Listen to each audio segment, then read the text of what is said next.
Well, well, well. It's Sunday, baby. Now, this is going to be the only cup of tea that I'm going to pour for you. Unfortunately, it is Sunday, which means it's the end of the week and the start of a new. I've got things I've got to do. But either way, this is just a reminder for a few of you out there because people have forgotten some things, and maybe it's my fault for not reminding them on a daily. Let's talk about Alonia Muskrat and his brother Kimball, dear. See, a whole lot of people don't seem to understand why Alonia Muskrat can say so confidently that that man, that orange man, is on those files. Maybe it actually has something to do with the fact that his brother Kimball is married to Epstein's last lady boo. That's right. Kimball Musk married Jeffrey Epstein's girlfriend. You think she's got some salacious stories that she tells at night over the pillow? You know. Just saying. I'm just saying, there's a good chance that she knows things, and she's told her new man who went and told his brother. And before you come out with me that him and his brother don't get along, there's something you need to know about that, you see. That's not all it's cracked up to be. While him and his brother do get in a bit of a spat and fight all the time, they also make up expeditiously. Right after their fights, they're usually caught sitting together watching a movie. So just maybe, Alonia Muskrat does know some things via the way of his brother and his sister-in-law. And another thing I'd like to say to all those out there that seem to think it's okay to say this with your full chest, that Miss Maxwell should be pardoned or let go or the case overturned because if there is no files there, then there is no evidence. Honey, please, honey, please, honey, please. Let me tell you something from my personal experience. That cold, dark, rainy night, when that happened to me, when I was asked to get into that car and I knew better than I should, you know what finally convinced me to get into that car? A woman. That's right. Those people who did that to me that night, a woman was involved. Against my better judgment, I got into that car because I thought I was safe, that a woman would not hurt me. So believe me when I tell you, Miss Maxwell is more guilty than fucking Epstein, boo. She made those girls feel safe. She made them feel comfortable. And then she walked them right in, honey, to that den of deplorable behaviors and despair. I don't care if she only did it for Jeffrey. I don't care if she did it for 1 man, 2 men, 10 men, 1,000 men. She's more guilty than all of them. She's the worst kind of predator out there. Anyway, and the other thing that I want to remind everybody of today, my daddy's over there saying it was all the Democrats, Biden, Obama, Clinton, this and that. It was Daddy who was in control of the FBI and the DOJ on that day when all that evidence came into play. So the very first guy to see those files was Daddy. The very first administration that would have had the opportunity to destroy evidence was Daddy Dumpy Pants. And also, if we want to stop talking about Epstein, that's fine. Let's just focus our attentions on Miss Maxwell, shall we? And the fact that the day after his inauguration, all of a sudden, out of nowhere, she was granted the ability to have her case heard again for an appeal at his Supreme Court, dear. This is never going away. We're not going to let it. Oh, and by the way, a Democrat has finally come into play when it has to do with this evidence. That's right. Now, even though the Congress cannot get together and enforce the DOJ to show everybody the files, what they can do, and what Mr. Ro Khanna is doing, baby, is drafting up a piece of legislation and forcing those in the House and the Republicans to sign on to say that they want to see the files in every kind of way.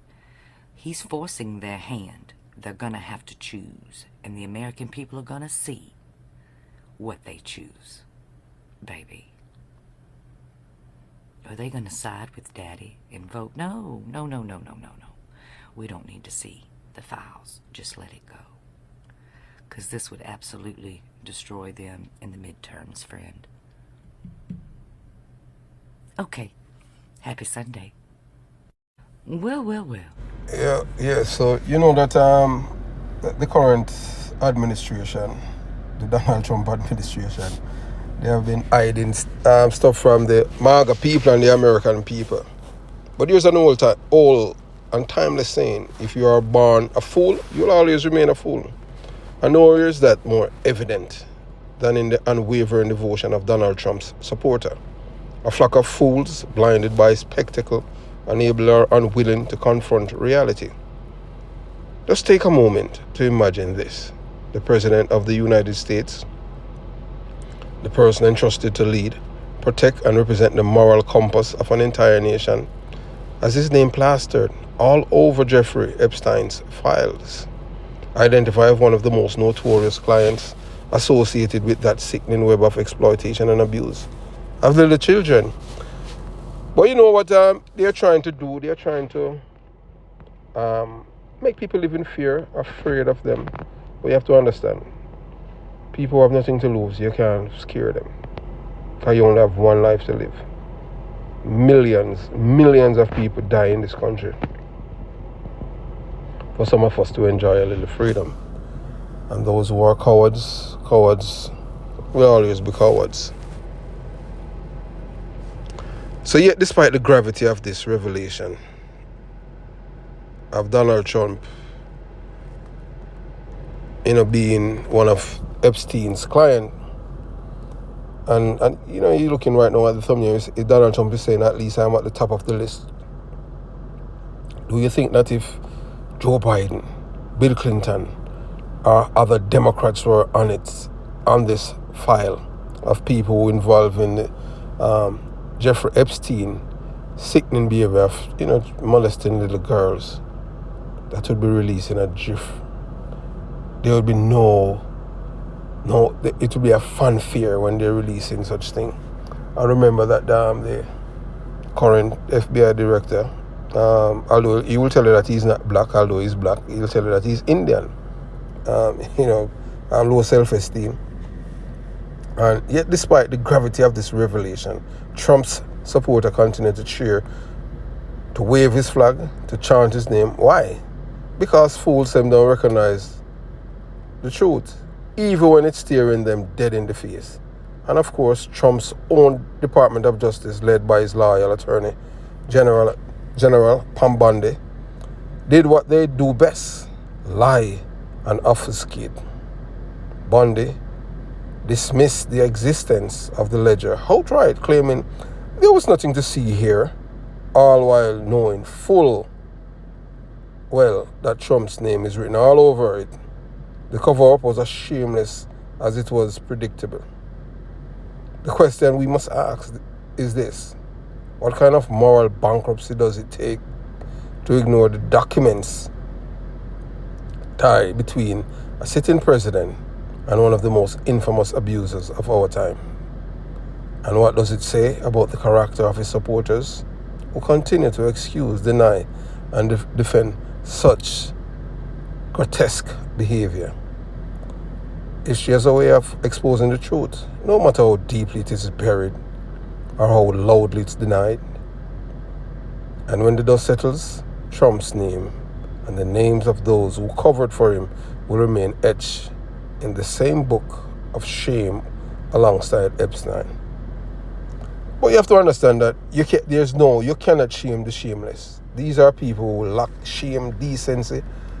Not only that they have a moral bankruptcy, but these people, they're allergic to the truth. They're enemies of the truth, enemies of God, enemy of humanity, enemy of decency, and enemy of the people. For the voters who continue to idolize him despite the evidence, all the evidence, you are not just complicit. You are the very embodiment of the old saying, born fools and determined to stay that way. Wake up. The truth is right there in black and white. It's time to choose dignity over delusion. But, as they say, you cannot shame the shameless. And most of these people, I don't know that they're shameless, but you have to understand that these people are criminal-minded and terroristic at best. Everything that Donald Trump has done is the embodiment of what is embedded in these people's mind, heart, and soul. These people have no decency. If you saw what happened on January 6, 2021, in all decency, no normal, ethical, moral, upright person could vote for a man who has lacked all the moral fortitude to lead a country. Donald Trump is the worst of the worst. Not only that, he's a con man, a scammer, and a dummy. The thing is that Donald Trump will never be even a quarter as smart as Barack Obama. Donald Trump is not even a C student, he's an F student. Because if Donald Trump, I am sure that Donald Trump GPA is not even half as Barack Obama, the brightest man to ever be president. But you see, in America, white people don't care about intelligence. What they care about is race, white supremacy. Right now, as you have seen what happened with the big beautiful bill, that is Donald Trump and his friends doing what they do best. Robbing from the same people that voted for him.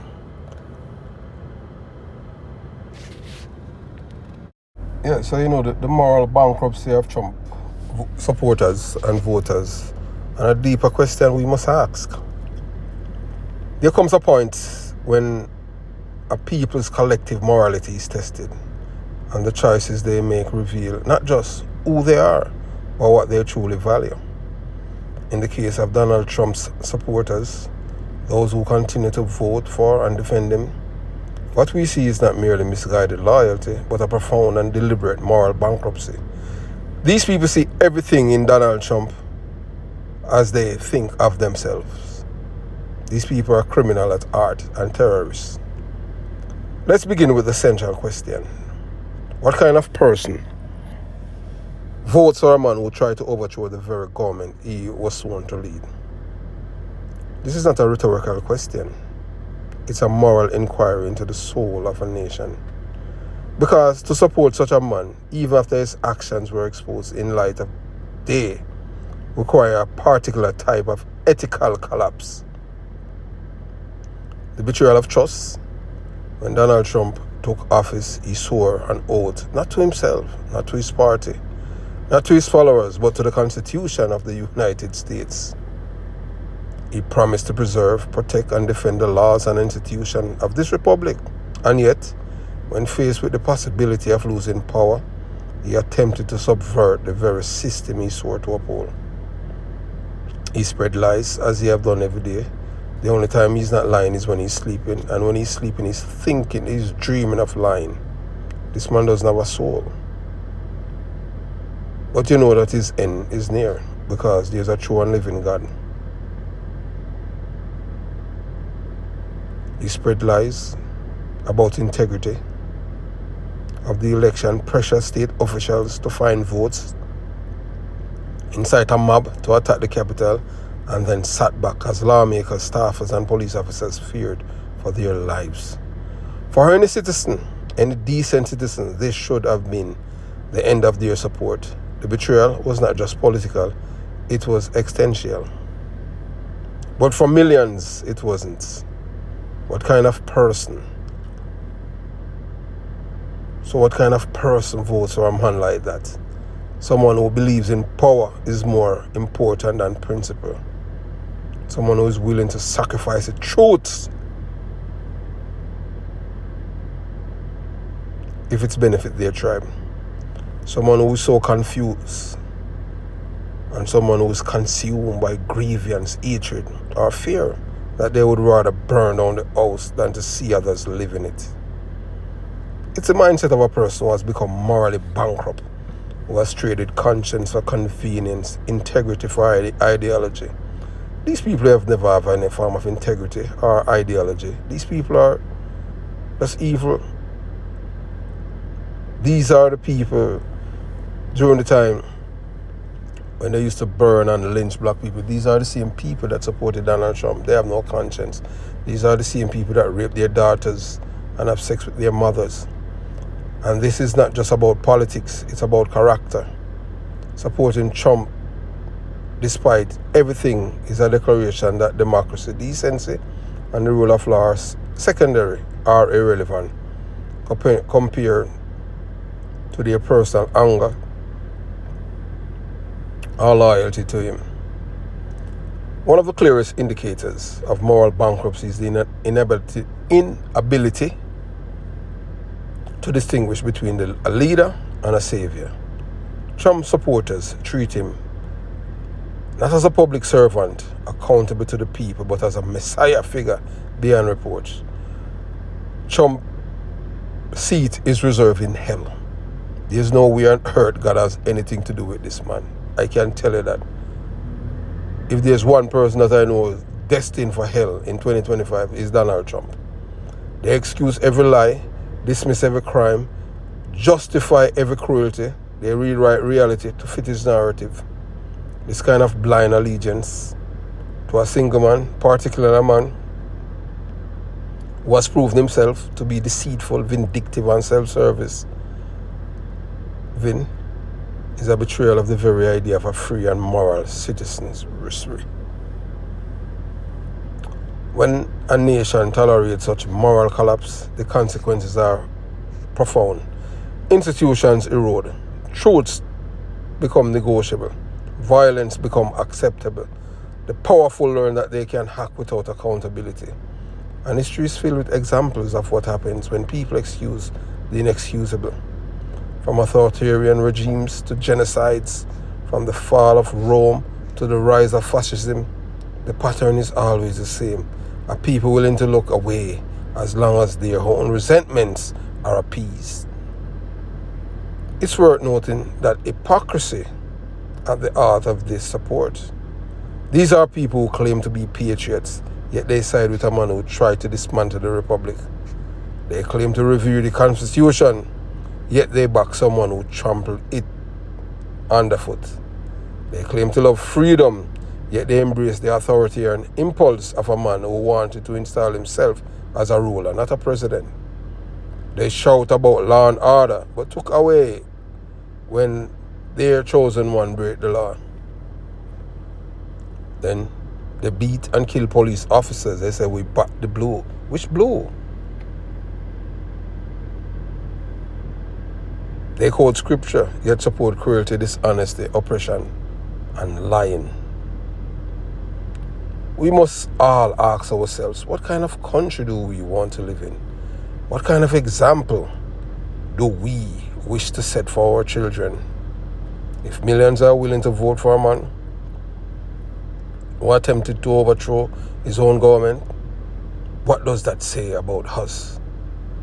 Not just him, because Trump's moral failings are his own, but the willingness of millions to follow him reveals something even darker, that many Americans have abandoned the values they claim to cherish in exchange for the illusion of strength and the satisfaction of vengeance. Vengeance against who?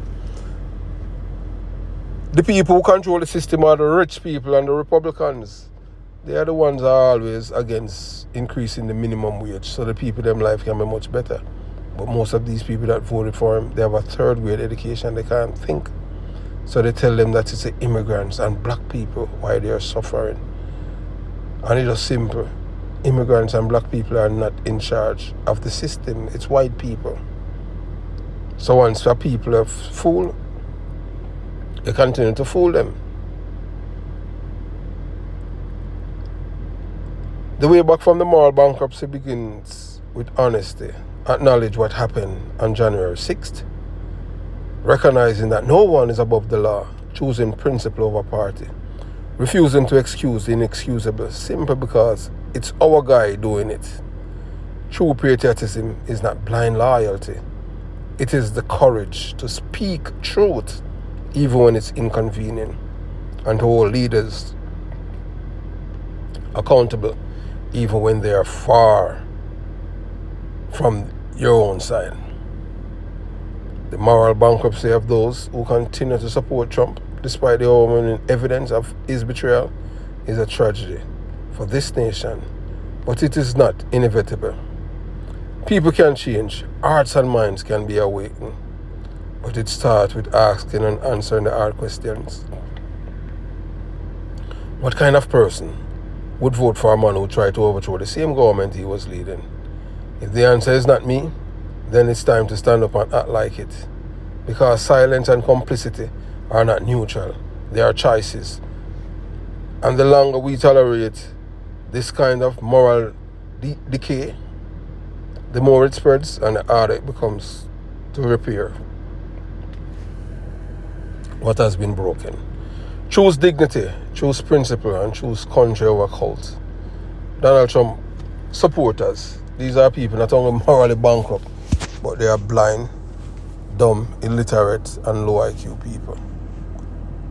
Have yourself a beautiful day. Peace.